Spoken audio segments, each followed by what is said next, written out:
लोकसभा 2024 के नतीजों का स्पष्ट रूप से आना शुरू हो चुका है। आपको बता दें कि नतीजे जो है एनडीए की बहुमत की तरफ दिखाई दे रहे हैं, लेकिन बीजेपी बहुमत से काफी दूर दिखाई दे रही, क्योंकि बीजेपी के कई दिग्गज नेता अभी भी पीछे चल रहे हैं। और ऐसे में जिस तरह से चुनावी नतीजे सामने आ रहे हैं, उससे साफ तौर से यह दिखाई दे रहा है कि एक बार बड़ा फेरबदल हो सकता है।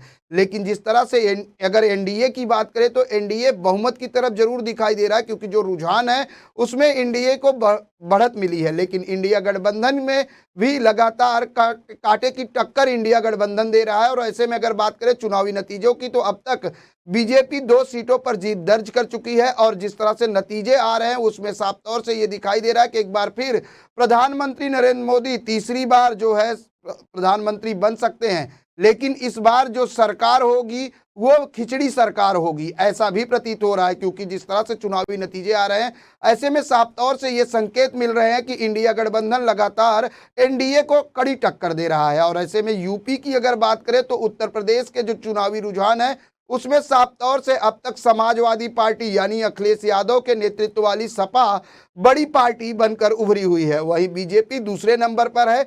जबकि अगर मध्य प्रदेश में बात करें तो मध्य प्रदेश में भाजपा अकेले ही सब पे भारी पड़ी है।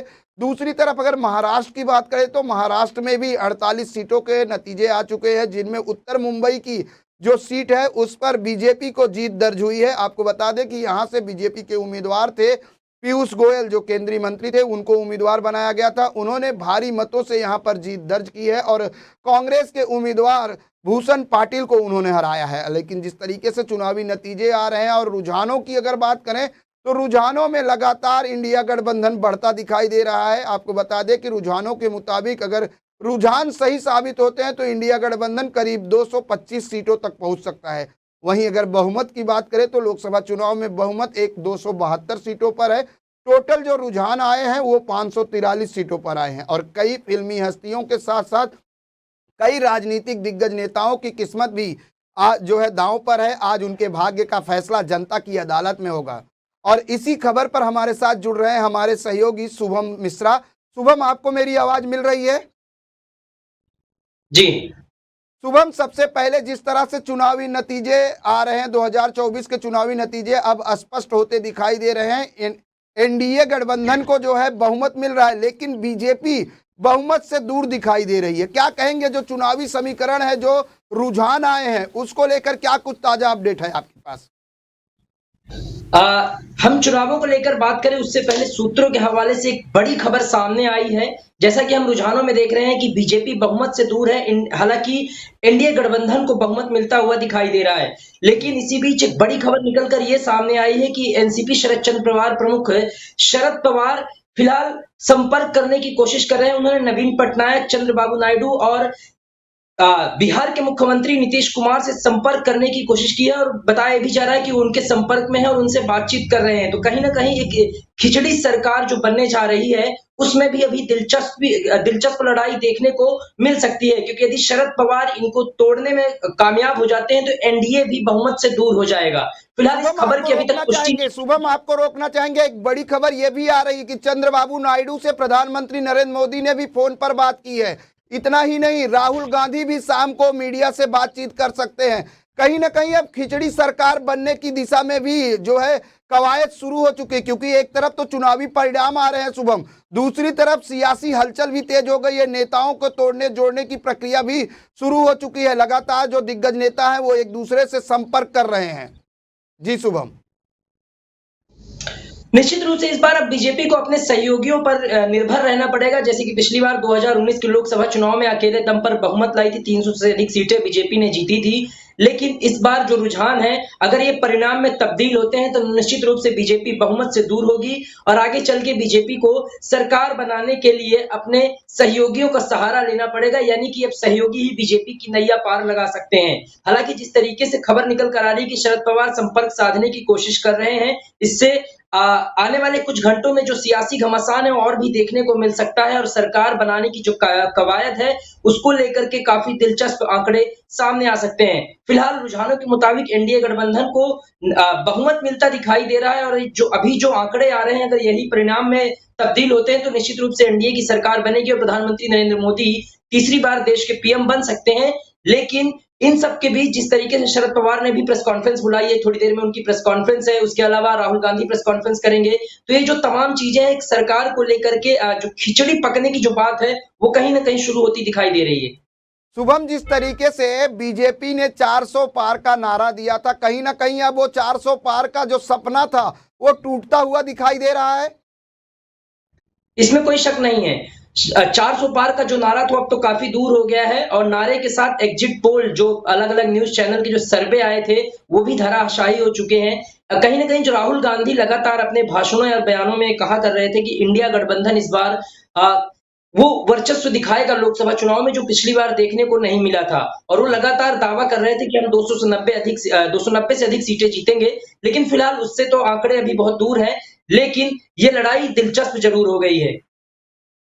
शुभम, एक सवाल ये भी है कि जिस तरह से अगर उत्तर प्रदेश की बात करें तो उत्तर प्रदेश में एक बार फिर समाजवादी पार्टी बड़ी पार्टी बनकर उभरती नजर आ रही है, 35 से ज्यादा सीटों पर आगे चल रही है और ऐसे में जो चुनावी नतीजे हैं, क्या उत्तर प्रदेश में उलटफेर हो सकता है? अभी तक के जो रुझान है उसमें उलटफेर होता हुआ दिखाई दे रहा है और ये बीजेपी के लिए सबसे बड़ा झटका है। सरकार को लेकर अगर कोई समस्या आ रही, कहते हैं कि अगर दिल्ली जाने का रास्ता उत्तर प्रदेश से होकर जाता है और इस बार उत्तर प्रदेश में जो बीजेपी को झटका लगा है, बीजेपी के लिए जो खबर अच्छी नहीं आई है, कहीं न कहीं मुश्किलों में डालने वाली है। सबसे हैरान करने वाली बात ये है कि यूपी में जिस तरीके से समाजवादी पार्टी ने अपना वर्चस्व कायम किया है, एक बार फिर उसने दिखाया है कि समाजवादी ताकत क्या होती है। जिस तरीके से 35 सीटें, पिछले लोकसभा चुनाव में सिर्फ 5 सीटें बीएसपी सपा को मिली थी, लेकिन इस बार 35 सीटों पर फिलहाल वो आगे है। इसके अलावा एक और चीज है कि कांग्रेस का भी प्रदर्शन इस बार उत्तर प्रदेश में बेहतर रहा है पिछले चुनावों के मुकाबले। इस बार कांग्रेस 7 सीटों पर आगे है, जिसमें अमेठी की एक सीट है जहां पिछली बार राहुल गांधी को 50,000 से अधिक वोटों से हार का सामना करना पड़ा था। लेकिन देखिए कि कितना दिलचस्प बात है कि 5 साल पहले जिस सीट पर कांग्रेस को 50,000 वोटों से हार मिली थी, कहीं न कहीं अब उसी सीट पर इस चुनाव में 60,000 से अधिक वोटों से जीतने कांग्रेस जा रही है। यदि ऐसे अब कोई चमत्कार यदि नहीं होता है तो वहां अमेठी से केंद्रीय मंत्री स्मृति ईरानी की हार लगभग निश्चित हो चुकी है। शुभम, जिस तरह से अमेठी और रायबरेली की सीट की अगर बात करें, उत्तर प्रदेश की सबसे हॉट सीटों में मानी गई थी और जब यहां पर राहुल गांधी ने अपना नामांकन किया था तो उस दौरान ये कहा जा रहा था कि राहुल गांधी हार की डर से जो है अमेठी छोड़कर रायबरेली चले गए और स्मृति ईरानी ने साफ तौर से कहा था कि यहाँ किशोरीलाल शर्मा को कांग्रेस लाई है तो हम मेहमानों का स्वागत करेंगे। लेकिन यहां तो सब कुछ उल्टा होता दिखाई दे रहा है, क्योंकि अब कहीं ना कहीं स्मृति ईरानी वहां की मेहमान दिखाई दे रही हैं और जनता ने किशोरीलाल शर्मा को जो है अपना मतदान करके उनको जो है आगे लाने की कोशिश की, अपना खासदार चुनने की कोशिश कर रही है। जिस तरह से करीब 65,000 वोट से ज्यादा लीड कर रहे हैं किशोरीलाल शर्मा, तो क्या कहेंगे कि कहीं ना कहीं अब जो सिलेंडर के मुद्दे थे, जो महंगाई के मुद्दे थे, क्या वो स्मृति ईरानी का जो दावा था वो पूरी तरह से फेल साबित हो रहा है?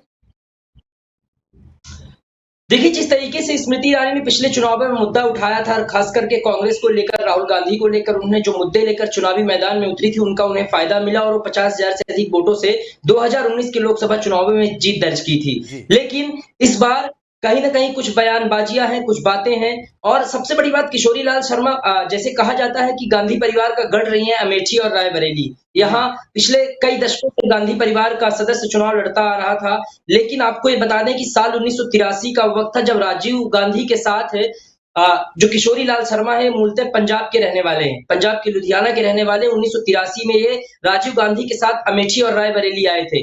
तब से लगातार वो जमीनी स्तर पर काम कर रहे हैं, कांग्रेस के लिए लगातार वो चुनाव लड़ते रहे। पिछले चुनावों में भी उन्होंने जबरदस्त संघर्ष किया था, पार्टी के लिए प्रचार हो या बाकी चीजें हों, जमीनी स्तर में पार्टी को जोड़े रखने का काम किशोरीलाल शर्मा ने किया है। भले ही अमेठी या रायबरेली से राहुल गांधी हो या सोनिया गांधी हो चुनाव लड़ती रही हैं, लेकिन इस बार अमेठी ने तो भरोसा जताया ही है किशोरीलाल शर्मा पर, लेकिन कांग्रेस ने उससे ज्यादा जताया है। आपको बता दें, थोड़ी देर पहले प्रियंका गांधी ने एक ट्वीट किया है और कहा है कि किशोरी भैया, आपकी जीत पर कभी कोई शक नहीं था और हमारा जो भरोसा था, आज वो भरोसा हमारा पूरा हुआ है।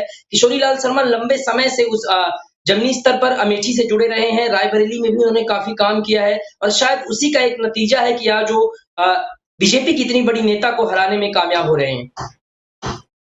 लेकिन जिस तरह से शुभम अगर बात करें पश्चिम बंगाल की, बात करें जो है राजस्थान की, तो यहाँ पर भी अब चुनावी समीकरण और एग्जिट पोल और रुझान बिल्कुल विपरीत दिखाई दे रहे हैं। क्या कहेंगे, पश्चिम बंगाल में एक बार फिर टीएमसी जो है बीजेपी को कड़ी टक्कर देती नजर आ रही है। पश्चिम बंगाल में देखिए दो धड़े हैं। एक धड़ा ऐसा है जहां बीजेपी का वर्चस्व है, दूसरा जो पश्चिम जो इलाका है पश्चिम बंगाल का, वहां पर जैसे उत्तर 24 परगना, ये तमाम इलाके हैं जो टीएमसी के गढ़ हैं और आज से नहीं कई दशकों से रहे हैं। वहां पर टीएमसी को चुनाव हराना, चाहे वो लोकसभा हो या विधानसभा हो या लोकल इलेक्शन हो, बहुत टेढ़ी खीर होता है। लेकिन इस बार भी टीएमसी का जादू देखने को मिला, कुल मिलाकर ममता बनर्जी का जादू देखने को मिला है और ये बात साबित हो गई है कि पश्चिम बंगाल में अभी भी ममता दीदी का राज है और ममता बनर्जी का गढ़ है, जिसे फिलहाल भेद पाना बीजेपी के लिए मुश्किल है। जिस तरीके से पश्चिम बंगाल में जो अभी रुझान आ रहे हैं, 30 से 32 सीटों में टीएमसी आगे है, बीजेपी से कहीं आगे उसने बढ़त बना ली है, तो निश्चित रूप से एक बार फिर ममता बनर्जी का जादू पश्चिम बंगाल में देखने को मिला है। शुभम, हमने यूपी की बात की तो यूपी की ही एक सीट पर है जहां से प्रधानमंत्री नरेंद्र मोदी तीसरी बार चुनाव लड़ रहे हैं और आगे बढ़त भी बनाए हुए हैं। वाराणसी की बात करें तो यहां पर कांग्रेस के उम्मीदवार अजय माकन से उनका सीधा जो है, माफ कीजिएगा, अजय राय से उनका जो है सीधा मुकाबला है। क्या कुछ अपडेट है वाराणसी की लोकसभा सीट के चुनावी रुझान को लेकर? फिलहाल जो शुरुआती रुझान, जब सुबह सुबह जो शुरुआती रुझान आए थे 1-2 राउंड की गिनतियों के बाद, तो प्रधानमंत्री नरेंद्र मोदी करीब 5000 वोटों से पीछे चल रहे थे। लेकिन जैसे जैसे धीरे धीरे गिनती आगे बढ़ी तो अब प्रधानमंत्री नरेंद्र मोदी लीड ले चुके हैं। लगभग 50 से 60 हजार से अधिक की लीड उनकी हो चुकी है और वहां से अब कांग्रेस उम्मीदवार के लिए जीतने का जो रास्ता है वो लगभग बंद नजर आ रहा है, क्योंकि जो उनकी फिलहाल मौजूदा लीड है वो 70 हजार से अधिक हो चुकी है प्रधानमंत्री की। तो अब नहीं लगता कि वहां से पीएम मोदी के हारने या उनके लीड में पीछे होने के कोई संकेत मिल रहे हैं। यानी यूं कहें कि वाराणसी की जनता ने एक बार फिर प्रधानमंत्री नरेंद्र मोदी पर विश्वास जताया है। अब अगर बात करें शुभम महाराष्ट्र की, तो महाराष्ट्र के 48 लोकसभा सीटों के चुनावी रुझान आ चुके हैं और कुछ सीटों पर चुनावी नतीजे भी आ चुके हैं। चाहे वो बात करें मुंबई की उत्तर मुंबई लोकसभा सीट की या ठाणे जिले के अंतर्गत आने वाले कल्याण लोकसभा क्षेत्र की। ऐसे में दोनों सीटों पर लगातार जो है जीत के जश्न मनाए जा रहे हैं। क्या कुछ अपडेट है महाराष्ट्र की 48 लोकसभा सीटों को लेकर?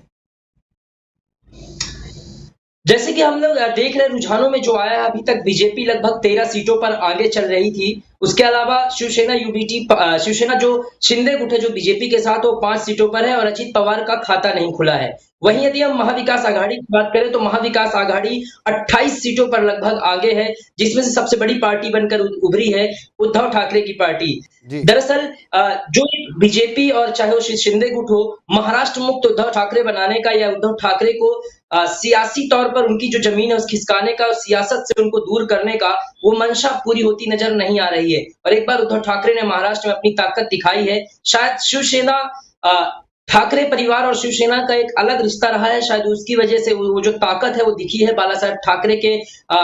वो एक उत्तराधिकारी होने के नाते उद्धव ठाकरे को शायद ताकत मिली है। पार्टी में फूट के बाद कई बड़े नेता चले गए, पूरी पार्टी टूट गई, पार्टी हाथ से चली गई। बावजूद इसके वो लड़ते रहे और उन्होंने जो संघर्ष किया उनके उम्मीदवारों में और खासकर समर्थकों में, पार्टी किसी समर्थन से नहीं बनती है। किसी जब तक कोई समर्थन, ताकतवर समर्थन न मिल जाए, समर्थक न मिल जाए, तब तक पार्टी खड़ी नहीं होती है। उद्धव ठाकरे ने अपनी पार्टी खड़ी की है और आज अभी जो रुझान है ताजा, उसमें यह है कि लगभग 10 से 11 सीटें शिवसेना यूबीटी को मिल रही हैं और सिंगल लार्जेस्ट पार्टी बीजेपी के बाद वो बनने जा रही है महाराष्ट्र में। जिस तरह से रुझानों की अगर बात करें शुभम, तो खासकर मुंबई की बात करें तो मुंबई की 6 सीटों में से लगभग 4 सीटों पर यूबीटी के उम्मीदवार हैं, जिनमें अगर बात करें तो उत्तर मुंबई की तो बात छोड़ दीजिए क्योंकि वहां पर बीजेपी के उम्मीदवार ने सीट जो है जीत दर्ज कर ली है। लेकिन दक्षिण मुंबई में अगर बात करें तो यहां पर शिवसेना यूबीटी और शिंदे गुट दोनों ही पार्टियों के उम्मीदवार थे, क्योंकि शिवसेना यूबीटी से अरविंद सावंत जो मौजूदा सांसद थे और दूसरी तरफ अगर शिंदे गुट से उम्मीदवार की बात करें तो यहां पर यामिनी जाधव को जो है उम्मीदवार बनाया गया था।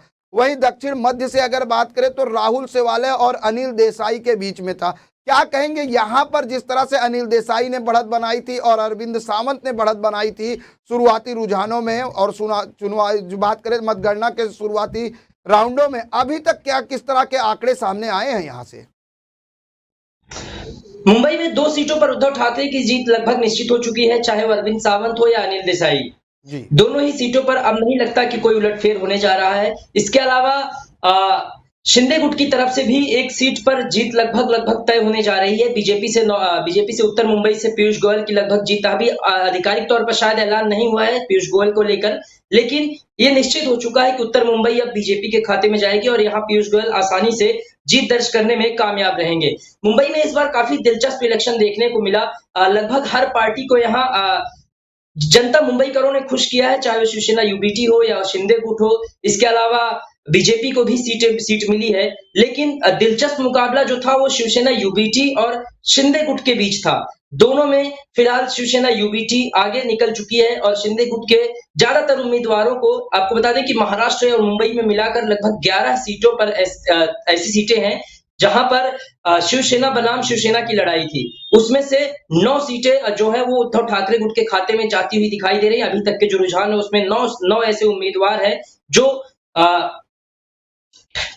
शिवसेना यूबीटी के उम्मीदवार लीड में है। केवल कल्याण की एक सीट छोड़ दी जाए और ठाणे की, कहा जाता है कि वो शिंदे का गढ़ है ठाणे।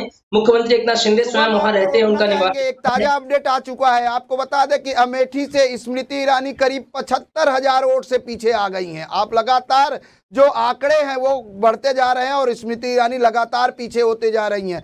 और ऐसे में बात करें एक और सीट की, शुभम सबसे बड़ी सीट थी जिसको लेकर लगातार चर्चाएं भी थी, और क्योंकि वहां पर बीजेपी ने ऐसे उम्मीदवार को उतारा था जिसको लेकर लगातार सुर्खियां बटोरती रही, वो थी अभिनेत्री कंगना रनावत। कंगना रनावत की मंडी लोकसभा सीट को लेकर क्या कुछ अपडेट है शुभम? जैसा कि हम सभी जानते हैं कि कंगना एक मंडी लोकसभा सीट जो है हिमाचल प्रदेश की एक हॉट सीट थी। यहाँ विक्रमादित्य कांग्रेस की तरफ से और बीजेपी ने कंगना रनावत को यहां से चुनावी मैदान में उतारा था। फिलहाल जो रुझान सामने आए हैं, जो लीडिंग स्टेटस कंगना रनावत का आया है, वो काफी लीड बना चुकी हैं और अब उनकी जीत भी लगभग निश्चित नजर आ रही है। खास करके हिमाचल प्रदेश में बीजेपी का प्रदर्शन भी अच्छा दिखाई दे रहा है, क्योंकि लगभग जो सभी सीटें हैं हिमाचल की, वहां पर बीजेपी को लीड मिलती हुई नजर आ रही है। मंडी सीट की यदि हम बात करें तो मंडी सीट में कंगना रनावत की जो अभी ताजा आंकड़े जो निकलकर सामने आए हैं उसके मुताबिक 70,000 से अधिक वोटों से वो आगे हो चुकी है और विक्रमादित्य जो कांग्रेस के उम्मीदवार थे वो पीछे हो गए हैं। लगातार इन दोनों के बीच काफी जुबानी जंग भी देखने को मिली थी चुनावी प्रचार के दौरान। और लेकिन जिस तरीके से बीजेपी ने अभिनेत्री पर अपना भरोसा जताया था, वो भरोसे पर अब खरी उतरी हैं। शायद अगले एक आध घंटे में जो ये रुझान है या जो लीड है उनकी, वो चुनावी नतीजों में तब्दील हो जाए। बिल्कुल शुभम, देखिए जिस तरह से बात करें चुनावी रुझानों और चुनावी परिणामों के बीच, प्रियंका गांधी जो कांग्रेस की महासचिव हैं, उन्होंने किशोरीलाल शर्मा को जो है बधाई तक दे दी है। उन्होंने कहा कि किशोरीलाल जी, हमें यकीन था कि आप जीत के आएंगे। कहीं ना कहीं ये जो सीटें हैं, कई ऐसी सीटें लोकसभा की हैं जो पूरी तरीके से हॉट सीट थी। और ऐसे में अगर महाराष्ट्र की बात करें तो महाराष्ट्र की ऐसी 4 सीटें हैं जहां यूबीटी की बात करें या बात करें महाविकास अघाड़ी और महायुति की। अगर खास तौर पर बात करें कि पुणे के अंदर आने वाली बारामती लोकसभा सीट, जहां पर सुप्रिया सुले जो महाविकास अघाड़ी की उम्मीदवार थी और दूसरी तरफ महायुति की उम्मीदवार सुमित्रा पवार यानी उप मुख्यमंत्री अजीत पवार की पत्नी यानी ननद भौजाई का जो वहां पर मुकाबला था, उसको लेकर सट्टा बाजार ने पहले ही घोषणा कर दी थी। और ऐसे में सुप्रिया सुले लगातार बढ़त बनाई हुई हैं। क्या कुछ अपडेट है शुभम बारामती लोकसभा सीट को लेकर? जिस तरीके से ननद भौजाई की लड़ाई यहां देखने को मिली है, फिलहाल जो ताजा रिपोर्ट सामने आई उसके मुताबिक सुप्रिया सुले यहां से सुनेत्रा पवार से आगे है और जो लीड है वो ज्यादा तो नहीं, अभी फिलहाल 14,000 से अधिक वोटों से सुप्रिया सुले सुनेत्रा पवार से आगे हैं। और शायद आगे आने वाले कुछ समय में और भी चीजें साफ हो पाए, लेकिन अभी तक की जो बढ़त है, और शुरू से जब से काउंटिंग शुरू हुई है तब से ही बारामती सीट पर सभी की नजरें थी, लेकिन अभी तक की काउंटिंग में एक भी बार सुनेत्रा पवार सुप्रिया सुले के ऊपर लीड नहीं ले पाई हैं। हालांकि काउंटिंग जो प्रोसेस है, जो वोटों की जो गिनती हुई है और उसके बाद जो सामने आई है वोटों की संख्या, उसमें ज्यादा लीड समझ नहीं आई है। मतलब ज्यादा लगातार बड़ी लीड नहीं मिली है सुप्रिया सुले को, 1000, 2000, 4000 करके। लेकिन अब उनकी जो आपको रोकना चाहेंगे, एक ताजा अपडेट आ गया है। प्रधानमंत्री नरेंद्र मोदी करीब 1,43,000 वोट से आगे चल रहे हैं। वहीं अगर बात करें अमेठी से तो अब स्मृति ईरानी करीब 91,000 वोट से पीछे हो गई हैं। यानी यूं कहे कि चुनावी नतीजे लगातार बदलते जा रहे हैं और जिस तरह से अब आंकड़े सामने आ रहे हैं उसमें साफ तौर से प्रधानमंत्री नरेंद्र मोदी कांग्रेस उम्मीदवार को हराते नजर आ रहे हैं, तो दूसरी तरफ बीजेपी की उम्मीदवार स्मृति ईरानी का लगभग हार ना तय होता नजर आ रहा है। शुभम, निश्चित रूप से आपको एक और चीज की जानकारी दे दें कि अभी जो इलेक्शन कमीशन की तरफ से हाल में अभी कुछ चंद मिनटों पहले जो आंकड़ा जारी किया गया है उसके मुताबिक स्मृति ईरानी लगभग 95,962 वोटों से पीछे हैं कांग्रेस के जो उम्मीदवार हैं किशोरी लाल शर्मा, उनसे ईरानी अभी 95,000 वोटों से पीछे चल रही हैं और निश्चित रूप से अब उन्हें कहीं ना कहीं हार दिखाई दे रही है। शुभम, लेकिन जिस तरह से महाराष्ट्र की खास तौर पर अगर हम बात करें तो महाराष्ट्र की एक और सीट थी जो यूबीटी और शिंदे गुट के लिए कहीं ना कहीं जो है नाक की दम बन चुकी थी, वो थी कल्याण लोकसभा सीट, जहां पर खुद मुख्यमंत्री एकनाथ शिंदे के बेटे डॉक्टर श्रीकांत शिंदे उम्मीदवार थे। तो दूसरी तरफ यूबीटी की जो है बात करें तो वहां से यूबीटी की उम्मीदवार के सामने थी, आमने सामने टक्कर थी। क्या कुछ अपडेट है कल्याण लोकसभा सीट को लेकर? अभी तक जो ताजा आंकड़े आए हैं चुनाव आयोग की तरफ से उसके मुताबिक कल्याण लोकसभा सीट पर शिवसेना बनाम शिवसेना की लड़ाई में शिंदे गुट काफी आगे निकल चुका है। जैसा कि हम सभी जानते हैं कि शिंदे गुट की तरफ से स्वयं मुख्यमंत्री के बेटे श्रीकांत शिंदे चुनावी मैदान में थे, वहीं वैशाली दरेकर को शिवसेना यूबीटी ने अपना उम्मीदवार बनाया था। अभी जो ताजा आंकड़े वोट के आए हैं उसके मुताबिक 1,78,000 से अधिक वोटों से डॉक्टर श्रीकांत शिंदे लीड कर रहे हैं। तो कहीं ना कहीं अब कल्याण लोकसभा सीट शिंदे गुट के खाते में जाती हुई दिखाई दे रही है। और आपको एक और चीज बता दें कि शिंदे गुट जिन 2 सीटों पर लीड कर रहा है ठाकरे गुट के ऊपर, वो ठाणे और कल्याण है महाराष्ट्र में। सुबह में एक सीट और बात करें तो मुंबई की अंधेरी पश्चिम लोकसभा सीट को लेकर काफी घमासान देखने को मिला था और यहां पर जिस तरह से शिंदे गुट द्वारा रविंद्र वायकर को जो है उम्मीदवार बनाया गया था, तो दूसरी तरफ उद्धव ठाकरे गुट द्वारा यहां पर अमोल कीर्तिकर जो गजानंद कीर्तिकर स्थानीय सांसद थे, हालांकि वो शिंदे गुट में थे, उन्होंने साफ तौर से कहा था कि पहले मैं पिता धर्म नहीं, पहले मैं राज धर्म निभाऊंगा और उन्होंने शिंदे गुट के उम्मीदवार के लिए प्रचार भी किया था। लेकिन यहाँ पर अमोल कीर्तिकर बढ़त बनाए हुए हैं। क्या किस तरह की मार्जिन है और क्या कुछ अपडेट है? जैसा कि हम सभी जानते हैं कि इस सीट पर भी शिवसेना बनाम शिवसेना की लड़ाई देखने को मिल रही थी और यहाँ से जिस तरीके से दोनों गुटों की तरफ से जो उम्मीदवार उतारे गए थे, रविंद्र वायकर हो या फिर अमोल कीर्तिकर को लेकर काफी बातें हुई, उनके पिता पर आरोप भी लगे। गजानन कीर्तिकर भले ही शिंदे गुट पर हैं, आखिरी वक्त में उन पर आरोप लगाया गया कि वो अपने बेटे के लिए चुनाव प्रचार करना चाहते हैं, अपने बेटे के लिए वो वोट मांगने की कोशिश कर रहे हैं। हालांकि उनकी पत्नी उद्धव ठाकरे से मिली भी थी, जिसको लेकर भी काफी बातें हुई। लेकिन जिस तरीके से जो चुनावी रुझान सामने आ रहे हैं, वो कहीं ना कहीं एक राहत भरी खबर तो नहीं कह सकते, लेकिन जो कुल मिला के जो आंकड़े हैं वो अभी दोनों के बीच जो लड़ाई चल रही है, आपको बता दें कि इससे पहले 2 बार ऐसा हुआ कि जब दोनों उम्मीदवार एक दूसरे के ऊपर लीड लेते हुए नजर आ रहे थे। एक बार रविंद्र वायकर आगे आए, फिर रविंद्र वायकर पीछे हो गए और अब अमोल कीर्तिकर की जो लीड है वो बरकरार है। शुभम, रुझानों की अगर बात करें तो रुझानों में भी लगातार जो है अप एंड डाउन दिखाई दे रहा है। इंडिया गठबंधन लगातार रुझानों में बढ़ता जा रहा है। इंडिया गठबंधन अब 232 सीटों पर आगे दिखाई दे रहा है रुझानों में, तो वहीं 294 सीटें जो है एनडीए गठबंधन की तरफ दिखाई दे रही हैं। ऐसे में अब चुनावी नतीजे कहीं ना कहीं स्पष्ट होने शुरू हो चुके हैं और लगातार जो एनडीए गठबंधन है वो बहुमत की ओर दिखाई दे रहा है, लेकिन बीजेपी कहीं ना कहीं पीछे दिखाई दे रही है। क्या वजह मानते हैं कि किन किन कमियों की वजह से इस बार जनता ने क्या बीजेपी पर विश्वास नहीं जताया? देखिए, इनमें 3 चीजें हैं। पहला तो उत्तर प्रदेश के चुनावी नतीजे जो सामने आ रहे हैं वो दूसरा पश्चिम बंगाल में बीजेपी को जो एग्जिट पोल में सीटें बताई जा रही थी उनमें अंतर, और तीसरा राजस्थान में प्रदर्शन। ये तीनों राज्यों में जो चुनावी प्रदर्शन बीजेपी का रहा वो एक झटके वाला रहा है। उत्तर प्रदेश की यदि हम बात करें तो उत्तर प्रदेश में समाजवादी पार्टी ने जिस तरीके से स्थानीय मुद्दों को उठाया वो एक बड़ा फैक्टर रहा, चाहे वो पेपर लीक का मामला हो, चाहे बेरोजगारी का मामला हो, ऊपर से केंद्रीय मंत्री जो वहां से लखीमपुर सीट से जो चुनाव लड़ रहे हैं उनके बेटे का मामला हो, किसानों पर गाड़ी चढ़ाने का मामला हो, ये जो कई ऐसे मुद्दे हैं जो बीजेपी को कहीं ना कहीं उत्तर प्रदेश में इस बार पीछे कर गए, जिसके चलते ये जो चुनावी नतीजे दिख रहे हैं 35 सीटें, अब 62 सीटों में से 35 सीटों में आना एक बड़ा अंतर होता है, 26-27 सीटों का अंतर होता है। और 26 शुभम आपको 27 रोकना सीटें कम चाहेंगे, होने शुभम आपको रोकना चाहेंगे। चुनावी नतीजों के बीच एक बड़ी खबर सामने आई है, जीतन राम मांझी को जीत मिल गई है और इस पर जो है केंद्रीय गृह मंत्री अमित शाह ने जीतन राम मांझी को बधाई दी है और साथ ही ये भी सूत्रों के हवाले से खबर आ रही है कि कल एनडीए की दिल्ली में अहम बैठक बुलाई जा रही है। यानी एक तरफ चुनावी नतीजे आ रहे हैं शुभम, तो दूसरी तरफ सियासी हलचल भी तेज हो गई है। लगातार जो है जो वरिष्ठ नेता है, चाहे वो एनडीए के हों या इंडिया गठबंधन के हों, वो एक दूसरे के वरिष्ठ नेताओं से संपर्क कर रहे हैं। यानी कहीं ना कहीं अब तोड़ जोड़ की भी राजनीति शुरू हो गई है शुभम। निश्चित रूप से जो आंकड़े सामने आ रहे हैं, चाहे वो लीड की बात हो या जो अभी तक के रुझान है उसके चलते अब ये तमाम चीजें देखने को मिलेगी। शाम को 7 बजे प्रधानमंत्री नरेंद्र मोदी का भी संबोधन है। अब देखना है दिलचस्प होगा कि वो क्या बातें रखते हैं।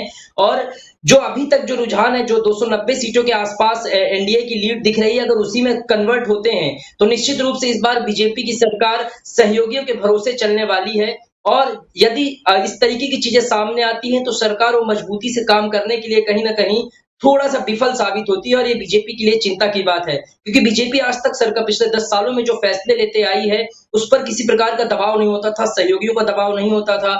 लेकिन अब ये तमाम चीज़ें, तमाम फैक्टर सामने आएँगे। अब क्षेत्रीय दलों पर ज़्यादा बीजेपी को निर्भर रहना पड़ेगा, उनकी बातें सुननी पड़ेंगी या जो कुछ भी फैसले होंगे, अब सहयोगियों की मर्जी के बगैर नहीं हो सकेंगे। बहुत बहुत धन्यवाद शुभम तमाम जानकारी देने के लिए, और ऐसे ही ताजा अपडेट के लिए नजरें बनाए रखें। लेकिन जिस तरह से बीजेपी का जो नारा था 400 पार का, वो सपना कहीं ना कहीं टूटता दिखाई दे रहा है रुझानों के मुताबिक।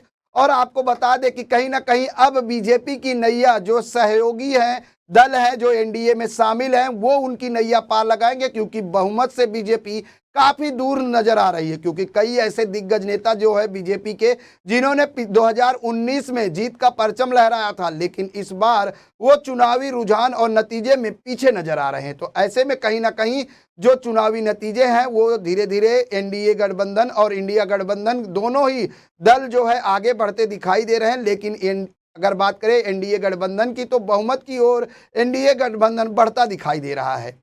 मेरे साथ बस इतना ही। अन्य ताजा तरीन खबरों के लिए देखते रहे इन 24 न्यूज।